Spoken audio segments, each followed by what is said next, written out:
വിവിധ ആവശ്യങ്ങൾ സർക്കാർ അംഗീകരിക്കാത്തതിൽ പ്രതിഷേധിച്ച് സ്കൂൾ പാചക തൊഴിലാളി യൂണിയൻ AITUCയുടെ നേതൃത്വത്തിൽ ധർണ. ഇരിങ്ങാലക്കുട ഉപജില്ലാ വിദ്യാഭ്യാസ ഓഫീസിനു മുമ്പിൽ സംഘടിപ്പിച്ച ധർണ CPI മണ്ഡലം സെക്രട്ടറി NK ഉദയപ്രകാശ് ഉദ്ഘാടനം ചെയ്തു.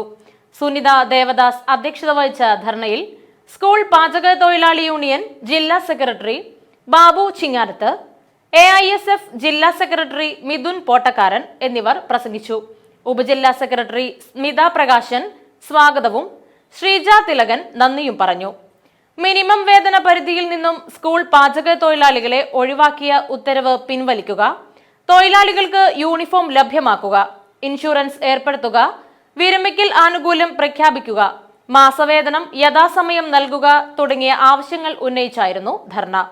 ഈ സംഘടന തിരുവനന്തപുരത്ത് സെക്രട്ടേറിയറ്റിന്റെ മുന്നിൽ സെക്രട്ടേറിയറ്റിന് അകത്ത് ഭരിക്കുന്നവരുടെ കണ്ണൊന്ന് തുറന്നു കിട്ടാൻ വേണ്ടി സമരം നടത്തിയിരുന്നു. എത്രയോ ത്യാഗം ചെയ്തിട്ട് വണ്ടിക്കാശ് പോലും കയ്യിലില്ലാത്ത അവസ്ഥയിൽ കടം മേടിച്ചും അത്യാവശ്യം ചില ആളുകളുടെ സഹായം കൂടി നേടിയിട്ടാണ് നിങ്ങളിൽ പലരും ആ പരിപാടിക്ക് സമരത്തിന് പോയിട്ടുള്ളത് എന്നൊക്കെ ഞങ്ങൾക്കറിയാം. ഭരിക്കുന്നത് ഇടതുപക്ഷ ജനാധിപത്യ മുന്നണി ഗവൺമെൻറ്റാണ്.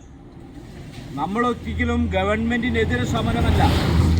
പക്ഷെ ആര് ഭരിക്കുന്നു എന്നുള്ളതല്ല, അത് തൊഴിലാളിക്ക് എങ്ങനെ ഗുണം കിട്ടുന്നു എന്നുള്ളതാണ് ഈ പാർട്ടി സംഘടന നോക്കുന്നത്.